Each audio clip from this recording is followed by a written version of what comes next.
All right, everyone, welcome back into another NBA DFS live stream here for you. We have the Saturday slate, kind of an interesting slate once again, where the FanDuel slate's a little bit deeper than the DraftKings slate. So we'll start with the DraftKings slate, and then we'll jump into the FanDuel slate. But first, we got Nick back with another live stream. This is our first one in about 2 years, so kind of exciting stuff. Apologies for the late start, but Nick, what are your initial thoughts here for the slate? Yeah, man. First, it's good to be back on here with you. I know we used to do a lot of weeknight shows together, but yeah, I'm covering for Chuck tonight, so on the weekend crew. But yeah, pretty good slate, man. I mean, I've honestly been playing more on DK this year because I don't like the split slate stuff, and a couple less games to deal with. Never a problem, but definitely prepared to go through each of them. We already have a bunch of injury news to talk about, a few things we're waiting on. So as always, a lot of moving parts. I'm sure what we talk about now will change by the end of the stream. So stay tuned. Yeah, I mean, we can start off with the first game. Will be Dallas versus Washington. We'll start with Dallas just because we kind of know for sure what's happening here. Anthony Davis ruled out, Exum's still out, Kyrie's still out, Lively out, and Klay Thompson is out as well. And so that leaves us with probably some heavy minutes for Cooper Flagg and also PJ Washington. I was going to say regardless of blowout, but they are playing Washington, so we probably don't have to worry about a blowout risk on either side. They're actually 5-point favorites in this game is Dallas. So who are you looking at here for Dallas? Yeah, did you say they confirmed AD was out? Yeah, I just saw that he's out. Okay, yeah, and I know Gafford got hurt, so we're waiting on that. But yeah, I mean, with AD out, I mean, this team has been terrible offensively. Like in general, it kind of is what it is at this point. But this is one of the few good matchups that they're going to see. So I'm pretty comfortable getting to whoever ends up starting here.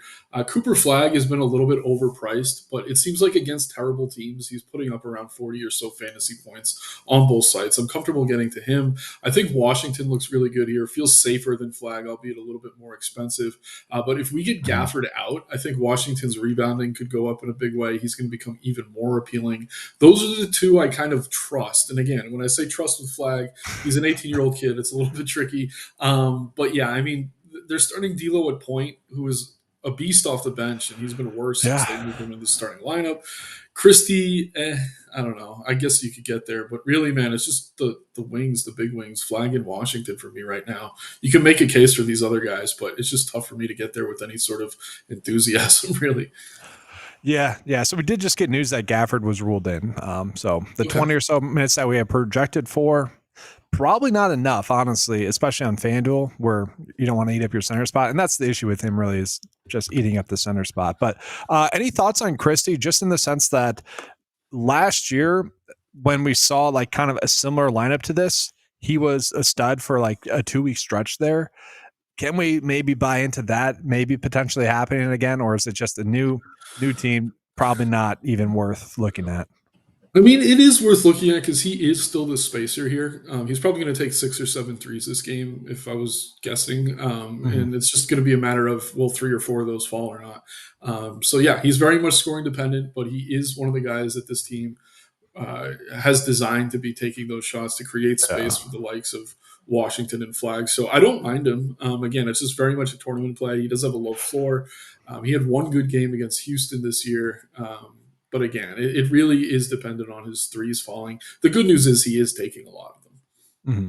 Yeah, I bring that up because I saw his price on FanDuel where we have multiple position eligibility. I don't know, just a little bit more intriguing there. And it's just like, all right, can we find a reason to buy into that? And for just looking at on-off court stats, and I don't know if I necessarily like this, it's not a big sample size, but he does have the most minutes with Klay and AD off the court, only averaging about 27 FanDuel points, though, per 36, but we do have him projected for right around 33 minutes, so not a terrible matchup. I think, Data doesn't hate it, but doesn't love it as well, so worth spending some time on, but we'll jump into Washington here as well. But first, I got to call out a comment. HB Card just trying to blame you for running late. The issue was we were both thinking we were hosting tonight, actually. So yeah, not Nick's fault as all. Probably more on my end there, definitely for sure. No, I don't know if you saw yesterday. I was on stream and I was like, dude, I'm gonna have to get my delivery order in the middle of this. The dude parked down the street, so I sprinted. I came back completely out of breath, like an idiot. And of course, I had to talk up the Nets in that moment. So it was a good moment. Yeah, your Nets. Yeah, HB giving me a hard time, but it's deserved. So that's golden. I like that. That was a great comment. All right. No, I didn't see that yesterday. Actually, that's awesome. All It right, was so we'll jump. hysterical. Yeah. We'll jump into Washington here. So, the big news that we're waiting on is whether or not Keyshawn George is going to be active. He's projected for 32 minutes right now. So obviously that would open up a lot of minutes if he were to sit. We do know that Koulibaly and Chris Middleton are already out. And so my initial thoughts were, can we finally get CJ McCollum for over 30 minutes? And no, he's still projected for 29 minutes. So is there anyone that you're looking at here? Yeah, I mean, it's kind of tough to get away from CJ if you're playing on FanDuel, right? 4,800 for Yeah. him in an increased role is just wrong, even if he doesn't get to 30 minutes. And I don't know why they've been limiting him other than they want to get some of these young guards into the rotation, but they're a little bit thin tonight. So I do think he has an upside even higher than where we're projecting him. So Mm, McCollum looks good on FanDuel. On DK, he's priced about where he should be. Fine yeah. getting to him there. Can't really call him a priority. My favorite play here, and it's not a hot take, is definitely going to be Alexandre Sarr. He's been a beast in good matchups. He's getting that here against 20 or so minutes of Gafford and what's left of this Dallas front court. If AD was in, I'd have a little bit more concern, but he went off against Cleveland, Boston, the Knicks. These Mm-hmm. are all better defensive teams than what he's going to be dealing with here tonight. 29+% usage in each of those games as well. So as more guys get ruled out, it's actually the big man here in Sarr who's really been putting up lately. I love him. I think even paying 7K for him on DK, I'm comfortable because you could use the two center spots. Yeah. On FanDuel, it's great. You could play him at forward, but he's my favorite. I do think CJ looks good, though. And yeah, I'll throw it back to you. There are a few other kind of secondary guys I think we could push on. Yeah, so yeah, I think the big thing there with Sarr is just the amount of shot attempts. So I mean, that's crazy. I didn't realize. I knew he was going off. I didn't realize 17, 20, and 16 over the last three. And I love your point about AD being out. Like that only helps him. And then on top of that, I'll add on that it is projected to be a closer game. And so we haven't projected for 31 minutes. I think that's right. But maybe they're a little bit competitive and he gets extended run. So the only thing I'll add really for Washington is I do think Trey Johnson could end up being a pretty key play if Keyshawn George ends up sitting. But if he ends up sitting, we're also looking at Justin Champagne. Is that how you say it? I know, like, is it Yeah. Champagne or Champagne? Champagne? Champagne. You got Okay. it. Yeah. Okay. I'm with you on Trey, man. He's one of my favorite Yeah. young players. I'm a big fan of his. I liked him in college, and yesterday he came out and his first stint, I think he had 0 fantasy points, but he still finished pretty much hitting value across 28 minutes against a good defense in Cleveland. Took him a little while to get going, but again, if Keyshawn George is out, we could look to him. Another guy, I mean, Bub Carrington probably gets to start at point guard. I Yeah. never feel great about him. Like his upside never seems to be there. But if there was ever a spot for it, it's here. As far as Champagne goes, man, I don't mind him. It's just I don't know. What are we really expecting? He hasn't played 20 minutes in a game yet this season, which is definitely a red Yeah. flag to me. So I trust the young guards more than Champagne, but at the same time, guard is the deeper position. So there is some merit if you're trying to go stars and scrubs to get into some Justin Champagne.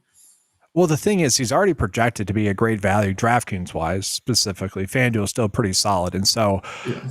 like, even if George is out, then he's, I don't want to say he's a must roster because he's not really I mean, 6 shot attempts is the most we've seen him getting. That was last game. So it's not like he's going to shoot the basketball a bunch, but you add in maybe a couple more minutes. Yeah. So do you think anyone here, like, I guess with Washington, should we begin to like at least 2 of them? Because it seems like there's value here, maybe just not exactly knowing who it will be. Probably Sarr, and then maybe take a shot on one of the guards or forwards. Yeah, I mean, I love Sarr. I think on FanDuel, CJ's a core play for me. I wouldn't say you Yeah. have to play 2 because we have enough other decent spots, but yeah, I'm pretty comfortable with 2. You can even go to 3 if you're running it back with PJ or Flag or something like that. But again, when we load up on the early game, we are kind of handicapping ourselves in that if we do get some of this news to break our way later, we might miss out on some value. So I will say Sarr and CJ will be in a lot of my builds. Beyond that, I'm fine mixing in guys, but I don't think you have to have 2, but I'm pretty comfortable with 2. And that's kind of what's interesting about this slate with FanDuel having a couple more games on it. You like DraftKings, you can get away with that a little bit more with early game. But we'll jump into Toronto versus Philly. So looking at the game, 237.5 total, 6-point spread for Toronto. They're going to be without Joachim Poeltl. We have seen in games where Colin Murray-Bowles has been a valuable asset. Price considered, maybe not as much on this slate. And then Sandro as well has been okay, but only center eligible. Kind of chalky on DraftKings, and I would assume that's due to his price. And then the other Toronto plays are all cheap. I think in play. What are your thoughts here? Yeah, it's tricky. I do think Murray Boyles is a talented player. It's just he's going to be seeing a lot of Embiid here, which gives me a little bit of pause. If he stays low owned and he does start, I don't mind mixing him in. At the same time, like, are we going to be surprised if he has 3 fouls in his first stint? I won't. But Yeah, yeah, I mean, yeah. Sandro. Yeah, like Sandro is Sandro. I mean, he's a good point per minute producer. He has been in the rotation back to back games over 20 fantasy points. I just don't know that he has much of a ceiling beyond that. Again, not the best matchup for bigs here anyway. But yeah, I definitely wouldn't want them in the same lineup. I do think point per dollar Sandro is more appealing just because it's a less. I don't know. There's less margin for error at his price, but I can't sit here and say either are going to be core plays for me. I will say, just based off of like the DK value rating that we have for him, and then compared to his like ownership, I think there's better options to like gain leverage just solely based off of like looking at the DK value compared to the ownership with him specifically. For sure. But I liked your call about maybe one of them getting a foul trouble going against Embiid here for the Yeah. Sixers, and with the Sixers, there's I mean, George is out, Barlow's still out, so nothing new. And so with that, all the players are probably priced correctly, although Embiid is somewhat in consideration, priced at 7.6 on DraftKings. Yeah, I'm just not playing Embiid with the minutes limit. I know he could get there. I know at his price he's pretty decent, but it's like I don't know. I just don't want to play guys who I know or have a minutes cap. Like if this game goes to OT, like you're just not getting extra That's true. Embiid. That's super frustrating to me. So I don't know. I just haven't been getting to him. I think there's enough centers on this slate. Like I'd much rather play Sar for a little bit cheaper. I will say Yeah. Maxi, easily one of the best card plays on the board here. Coming off what for him is a bad game, just under 50 fantasy points, but he's been crushing.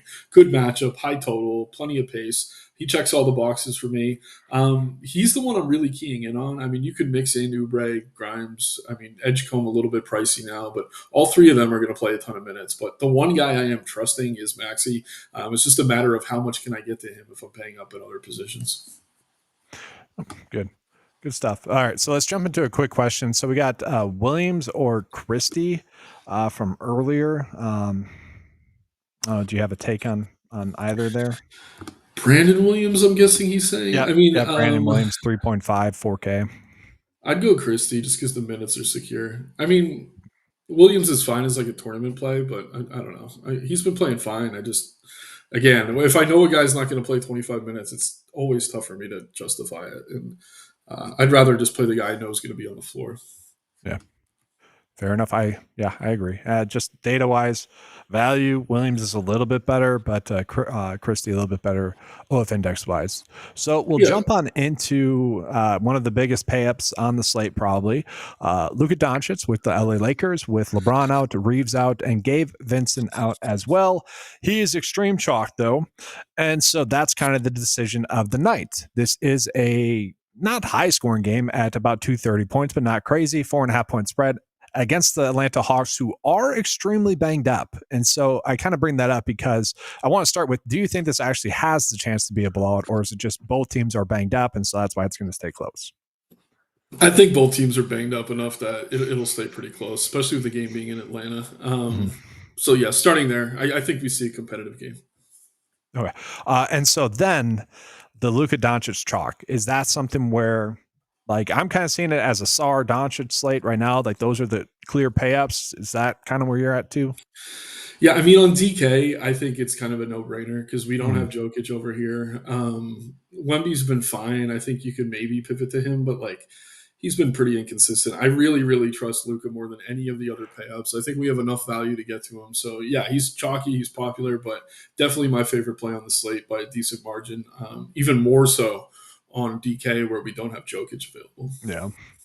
And then I will say the rest of the plays, and I feel like this ownership can't be right for the Lakers because I know 8 and 7-6, tough to get there for him on DraftKings, but on FanDuel, and I get it, center position.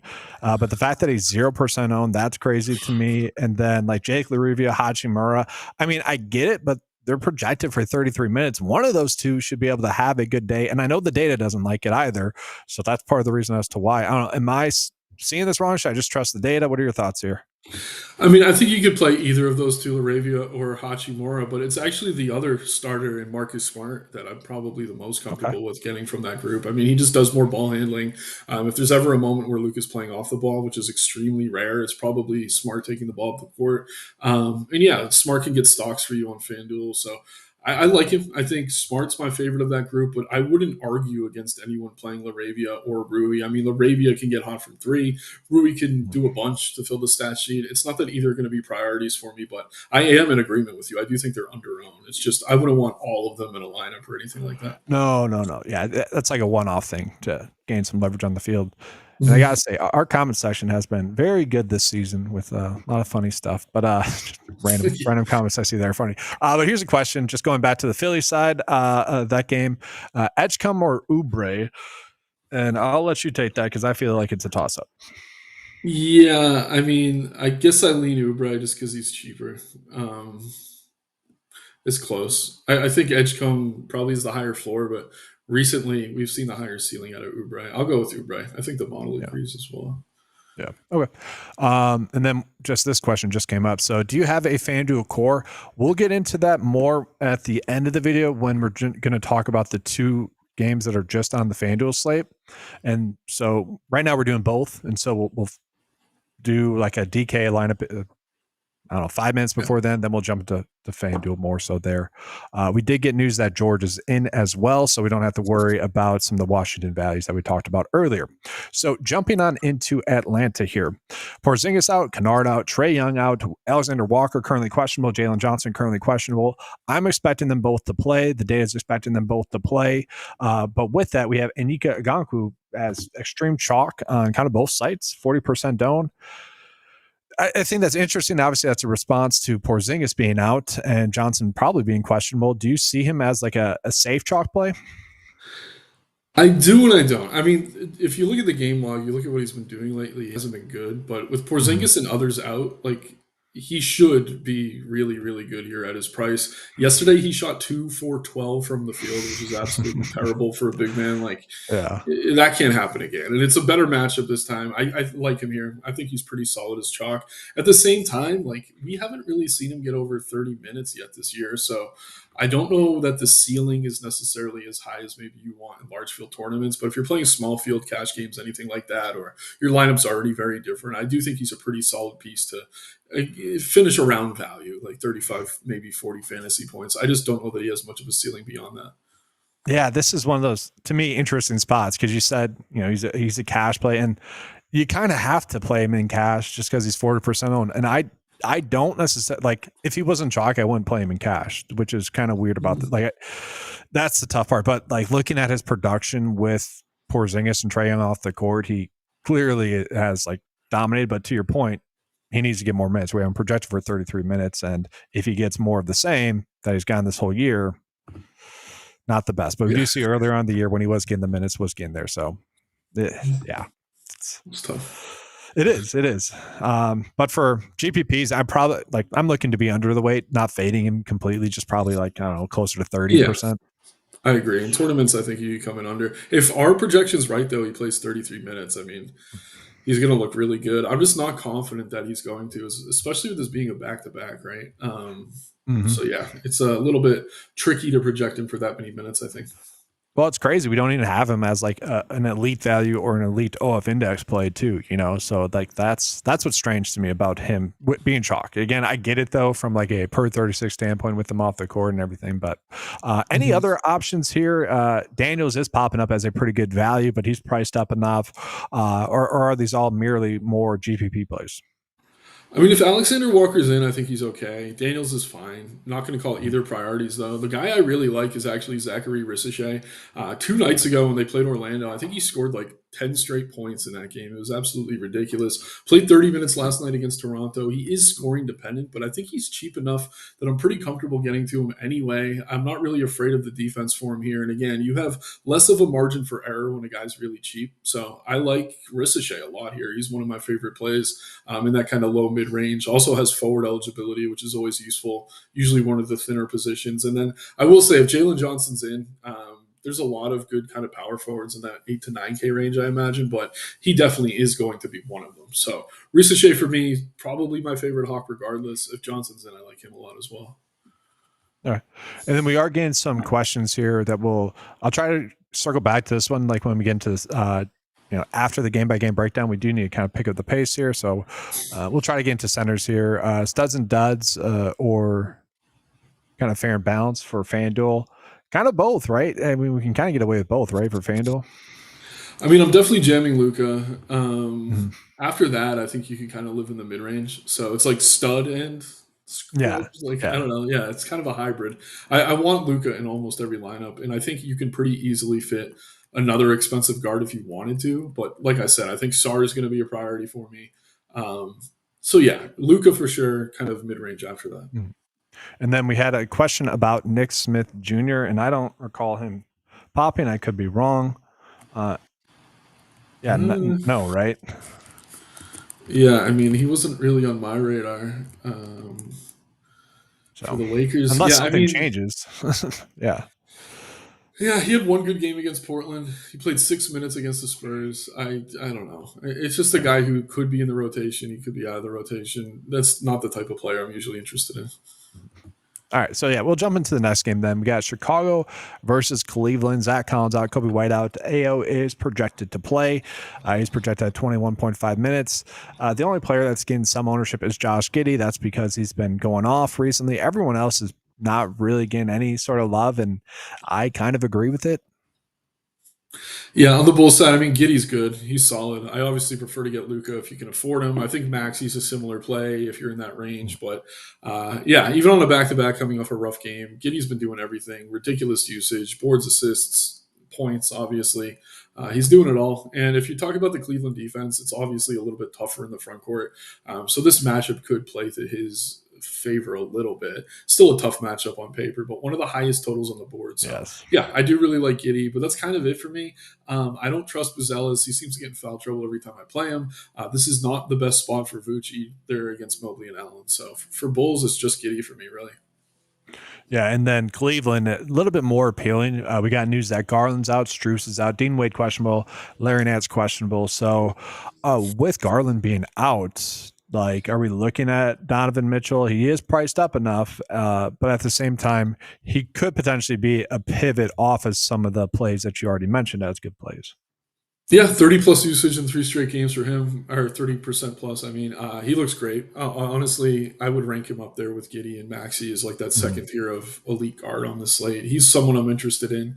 Don't mind Hunter as like a last piece in. Not really going to rush to get to him or Mobley, but Jared Allen, he's been a beast since he's come back. 2 great games, I think, against Vooch too. He can kind of do what he needs to, really crash the boards here, especially if Vooch has to play on the paint a little bit. So I like Allen. I really do like Mitchell. It's tough for me to prioritize him over some of the other stuff we have, but Mhm. if I can get a few more lineups in, I do want some exposure there for sure. Then I'll just toss in Lonzo just as price type, point guard, shooting guard eligible. Not someone I'm necessarily going out of my way to target, but cheap enough. I did end up. I'm hoping to get away from him on some builds that I've already made. But 4.3, I've ended up on him a couple of times, and again, looking to pivot off of that, but not necessarily terrible there in this high total game. Obviously, that's more the appeal is trying to get someone in this high total game that's playing some. That's fair. And then we'll start with Miami, getting into the Miami versus Portland game. So for them, Norman Powell currently questionable. I am interested to see whether or not he plays. We also have Jaquez, who's currently questionable as well. This is a high scoring game as well. 242 is the point total. Bam is out. Terry's obviously out. And Tyler Hero is still out as well. And so, man, if like, let's say Powell or Jaquez sits, then the other player ends up becoming very appealing. Wiggins is appealing already.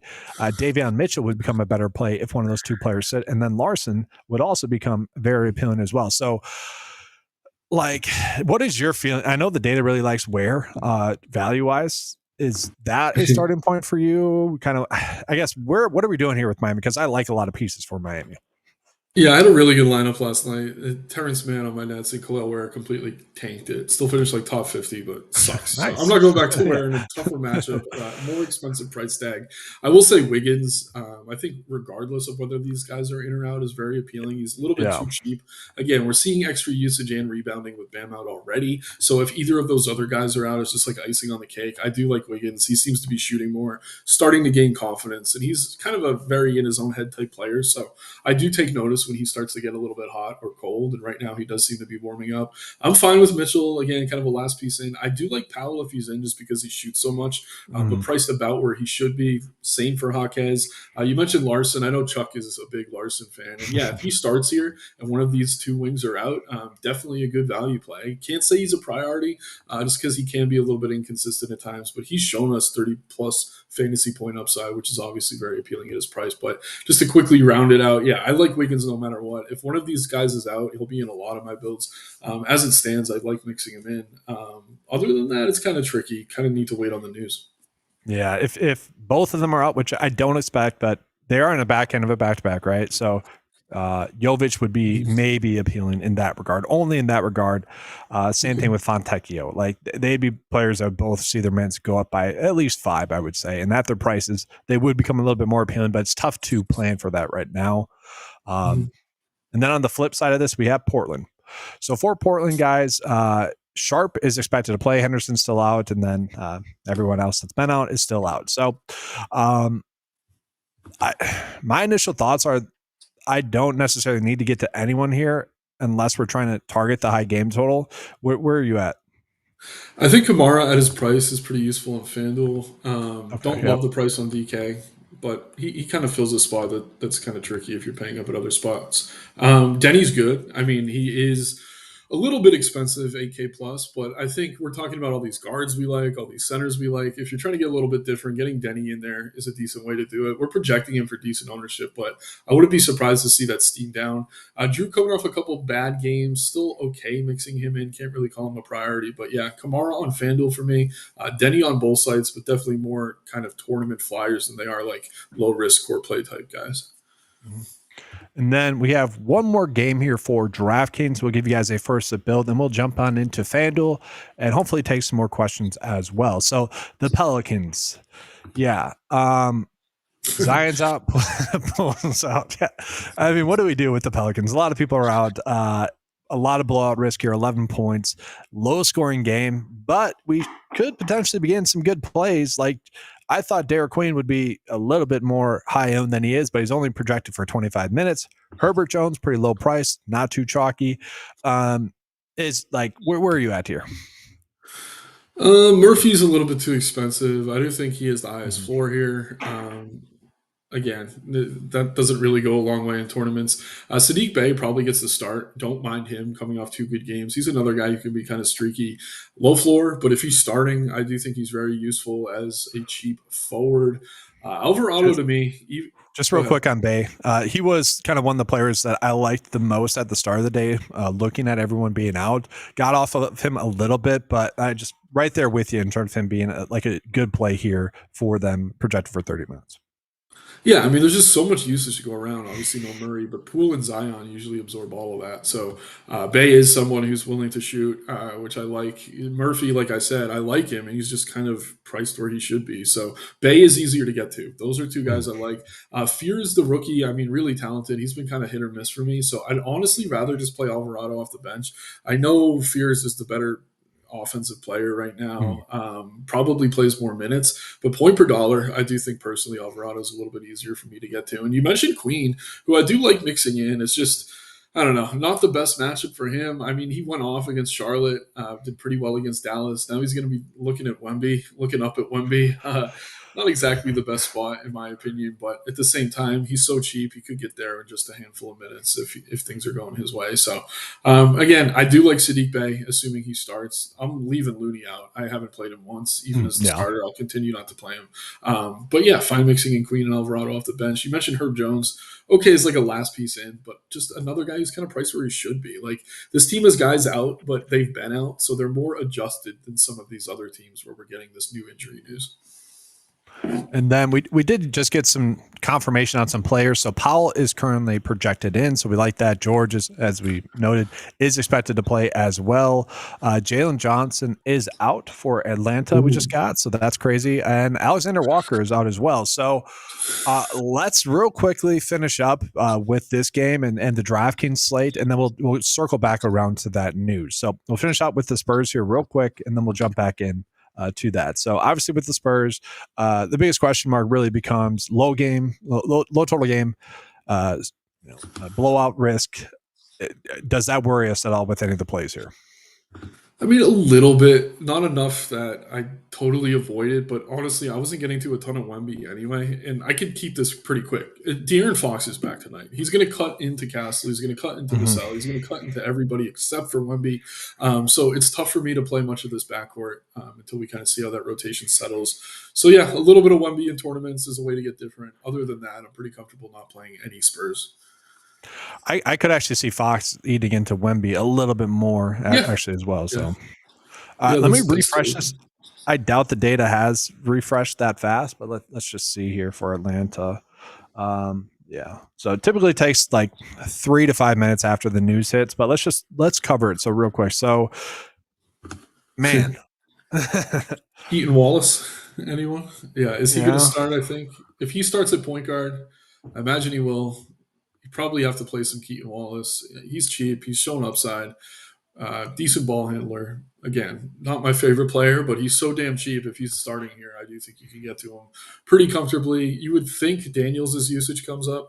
I don't know if the off-court changes a lot for him, honestly. But like I said, I already love Ricochet. This kind of solidifies Okongwu as a core play. Maybe get to a bit more Daniels, but I want to see the starting lineup. Like it could be Gouye. We've gotten a lot of comments about him already too. Yeah, I mean he's so cheap. It's just like I don't know, man. He had one really good game to start the year. I'm not rushing to it, honestly. Like I said, Ricochet I think remains a little bit lower owned than he should be. I want to get to a lot of him, and then if Keaton Wallace starts, kind of a no-brainer there. Gouye is okay again as the starter, but. Yeah, man, I don't love the matchup. I just don't know that he needs to be on the floor, even with the thin rotation here. So I'll see what the model says. If it's saying he's like the best play on the slate, just discount what I already said. But my gut is telling me I want to get to Ricochet and Wallace. I will say, like one of Wallace or Vit Krejci, I don't think he's going to start, but like if he does and he has 20 minutes, a little bit appealing. And then I doubt this will end up being a good play, but Newell, I think, becomes someone that we could potentially consider. We have seen him get significant minutes one time, 25 minutes.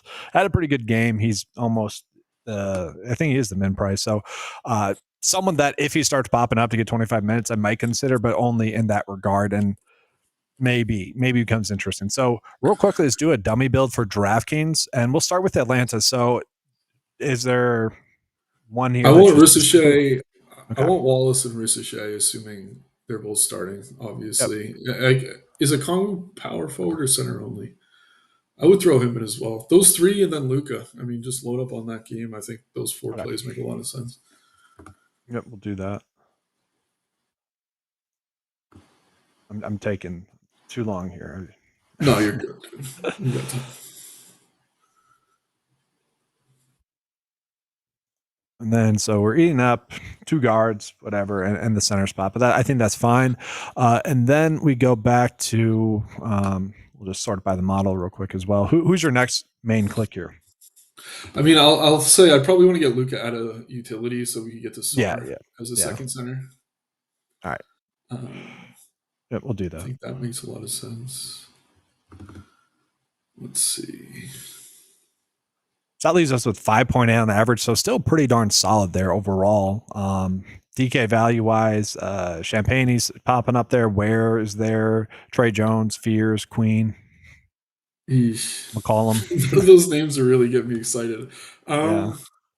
Smart in that same game. I mean, Smart makes some sense. Like, we're really leaning into that game in a big way. I think we want to get some action on the Portland game at least, or the Chicago game, just given the game totals. But yeah, let me see. For Cleveland, it's tough because I don't know that I want to pay up for Mitchell. We already using centers. Chicago, I like Giddy, but then we're really going to be kind of strapped for cash. Um, Here, let's do this. I'll put let's Wiggins in for now. yeah, Wiggins makes sense. And then now we only have the shooting guard and forward spot left over. Um, I mean, Kind of we a could weird go price tag. clean. I would rather punt here and then pay up for someone. Who is there a good pay up for shooting guard? I mean, Daniels is okay, and now Flag. Probably like Flag the most. Yeah, I don't mind Flag. This is like one of the first times I'm actually recommending him, and I'm a huge fan of his. It's just the price hasn't been there. Mhm. I don't mind Flag. I don't mind McCollum. Um, I think one of those two makes sense. Here, I think If this you want works. to So go then we get cheap, yeah, no, go we ahead. got Flag in there, and then we got Champagne there.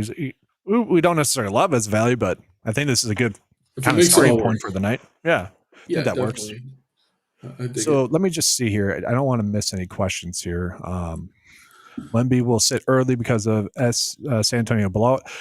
Yes and no, but he's also going to be part of the reason as to why it blows out. It's kind of one of those things. But Yeah. SAR is kind of I mean, we have other payups for sure, and that's why he's high priced, and that's why no one's really on him. Wallace Mhm. for Atlanta, and then Vit. Yeah, it'll be interesting to see who pops up for the Atlanta plays. But let's jump into FanDuel, the later games here, and give me 1 second here. So yeah, we Okay. got Indiana versus Denver. So yeah, Indiana is extremely banged up here still. Nembhard's questionable. Peter is expected to sit. Furphy out, Jackson out, Jones out, Matherin out, McConnell and Toppin. So it's strange that no one's really chalkier, but you got Nembhard, who we can't really trust to get a lot of minutes. Walker is appealing, but the game is also projected to be a blowout. So anyone here that pops for you? I mean, I don't mind Isaiah Jackson if you want to pay down. At the same time, I got to look at the FanDuel prices before I say this. Yeah, he's Um, 4.3. yeah, I mean that's okay to me. He's been decent. Obviously, dealing with Joker isn't great. But yeah, he's too cheap for what he's capable of. Nemhard first game back. I mean, probably a no for me. I do think Walker's okay if you think this game stays close. Siakam I like, but again, you got to be afraid of the blowout. And again, as you pay Yeah. up for some of these riskier plays, the margin for error becomes increasingly narrow. So if there's anything for me here, maybe Jackson. I wish he had forward eligibility. I know he used to. Other than that, maybe just some Walker and Siakam. I would prefer to play Siakam. I think if I was building a Jokic lineup without Luca, maybe get some correlation there in that front Yeah. court, but not a spot I think you need to rush to necessarily. And so, yeah, we'll jump into Denver here. Jamal Murray and Aaron Gordon are both currently questionable. I could see one of those two sitting just because, again, they are pretty heavy favorites in this game. And so I don't mind on FanDuel trying to get a little unique planning on that. But the issue is like Braun's priced up enough already. J-Val, you can't really play. Bruce Brown, maybe in consideration there, but then you're probably getting a little bit too risky. So I think it's a tough to get to Denver just in general. Yeah, Christian Brown is the one that stands out to me. I think either way, he just is a little cheap. He's been shooting more aggressively, which we like to see. Mhm. Good matchup. I mean, he's fine at his price. Jokic is Jokic. Obviously, if you're not playing Luca, I'd have a lot of Joker, but I Mhm. am playing mostly Luca, so I'm not. But yeah, Christian Brown would be second for me. If Murray's in, he's viable. If Gordon's in, he's okay. But there's really nothing that stands out to me. Christian Brown, I think, is the most appealing point per dollar. All right, and then we'll jump into Phoenix versus the Clippers here. So Phoenix, Brooks and Mark Williams are currently questionable. That makes them, as a late night game, pretty tough just in general. Jalen Green, he's coming in off of a good game, right? In his last game, I believe, but Yeah. only projected for 27 minutes. He's pretty high priced. Is the top or second best OF index play behind Booker. Are you seeing anyone here? Dylan Brooks back tonight? He's Maybe one. questionable, so we don't know for sure. If he's in, I don't mind Brooks at his price. Again, not going to call him a priority. I just think Yeah. he's decent. But again, they got Greenback, who was awesome, but only in 22 minutes. His minutes probably come up, cut into Booker. So I can't be playing Booker over guys like Maxey, Mitchell, Giddy, who we talked about. So yeah, again, just as these teams get healthier, it takes a couple days for the prices to adjust. This is kind of the situation for Phoenix right now, which makes Mhm. them really difficult to get to. Would I was going to say, would Ryan Dunn be in play at all if Brooks sits? I just don't think it's worth the risk. I just saw the price tag and I'm like, I just don't Yeah, think. they kind of bumped his price to the point that I'm not eager to get there. Yeah. He's fine as like a last piece in. Like Grayson Allen, if you could find the salary, I'd prefer, but Yeah. Again, nothing special. Yeah. All right. So we'll jump into the Clippers here. And so for the Clippers, we know that Kawhi is out. And I I want to get to John Collins, just we're not doing it until he gets minutes. But he is at 17% ownership because he's very cheap on FanDuel at 4.6. Is he in play, or like, are you looking at him tonight? At the price, I mean, he's fine. I can't say I'm rushing there, but yeah, I think at the price, they are kind of accounting for the limited minutes. He's fine to get to. Harden is the one that definitely stands out to me. He's going to have to do a lot more. And this is a really, really soft matchup in terms of what he's going to be seeing, especially if Brooks is out. So keep an eye on that. But Harden is on that same tier as like the Giddies and the expensive guards over there tonight. Do not play Bradley Beal. He's been absolutely garbage. But yeah, if there's anything off the bench, it's Collins. And I do think Zubac is serviceable at his price. I just wish we were seeing him consistently get over 30 minutes. But if he does play 30, he could hit value very easily here against Mark Williams. I will say I do see Harden as like a borderline core play for FanDuel, given the point guard, shooting guard eligibility, and it's just extremely cheap with Kawhi out. And then Derek Jones really popping up FanDuel value wise, 18.3 for us. And I'm just gonna zoom out here. I bet that's the second best value on the slate here, besides CJ McCollum, who. Would you consider CJ McCollum as like a core play for this slate specifically, given his price, or no? Or is he just like On a player? FanDuel, Yeah. yeah. I just think he's too cheap. It's a little bit silly. It's such a good matchup too. Yeah, I trust him more than Derek Jones. I'll say that. Yeah, yeah, that's true. All right, so one quick refresh here, guys, and then we'll begin off here because we're running a little bit late and just a lot of stuff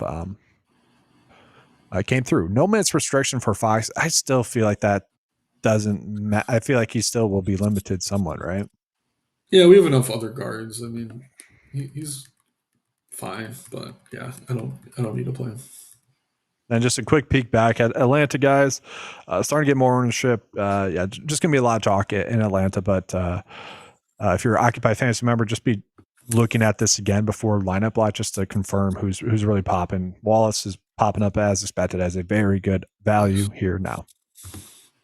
Yeah, that makes me feel good that I kind of guessed that right. Yeah, Wallace at the top, then Daniels, then Ricochet ahead of the front court. So, yeah, maybe you don't need the Gouye chalk if he is chalk. I love Wallace. I think he's a really strong play, especially if that ownership holds. No one's playing him right now, but I imagine that comes up. Yeah, it's gotta. All right, any final thoughts? No, just as always, keep an eye on news. Things could change quickly, even if it's not in the injury report. I think I'm playing a ton of Luka here tonight. I think that game could stay close, even with Atlanta resting a bunch of guys on the road. Just love that game environment, and yeah, just a fun one, man. It's good to be back with you. I appreciate it has been. It's been nice. I'll be on tomorrow, guys, as well, doing the NBA live stream. Then we have the NFL live stream as well tomorrow. So be on the lookout for those videos. That is it for tonight, and we'll see you guys on the next one.